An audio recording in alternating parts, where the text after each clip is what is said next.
বন্যা পরিস্থিতির সবশেষ অবস্থা জানাতে সিলেটের কোম্পানিগঞ্জ থেকে যুক্ত হচ্ছেন আমাদের সহকর্মী প্রত্যুষ তালুকদার। প্রত্যুষ, সিলেটে বন্যা দুর্গত এলাকার পরিস্থিতি কেমন দেখছেন, জানাবেন বিস্তারিত।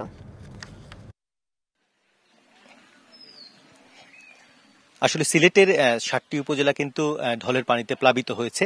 যেহেতু আকস্মিক বন্যা, অনেকেই আসলে প্রস্তুত ছিলেন না।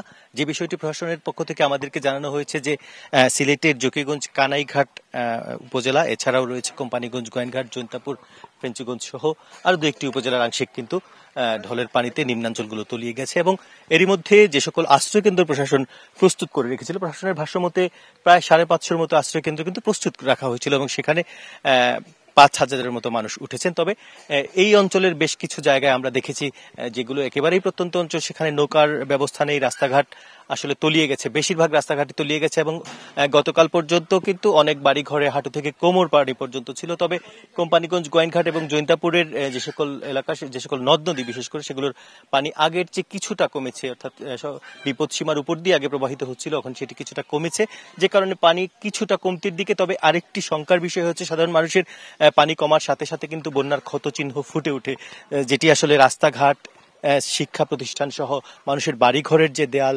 বা ঘরের যে ভিটে মাটি, সেগুলো ক্ষতিগ্রস্ত হয়। সেই চিন্তাতেই আছেন সাধারণ মানুষ। তবে বলা হচ্ছে যে উজানের পাহাড়ি ঢল, অর্থাৎ মেঘালয় পাদদেশে বৃষ্টিপাত যদি কম হয় এবং ঢল যদি কমে, তাহলে হয়তো কয়েকদিনের মধ্যেই পরিস্থিতি উন্নতি হবে।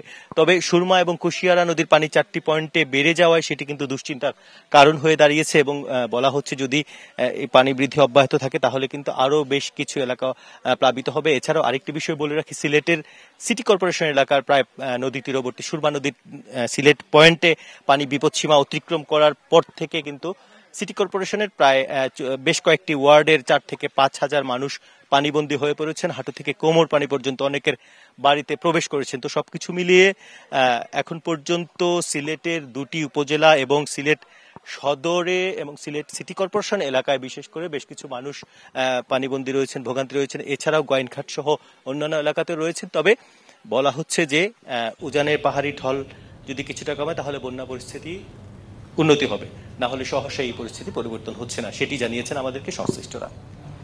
প্রত্যুষ, ধন্যবাদ আপনাকে। নগদে ৫০০ টাকা বা তার বেশি পেমেন্টে পেতে পারেন ঢাকায় জমিসহ ২০ কোটি টাকার পুরস্কার।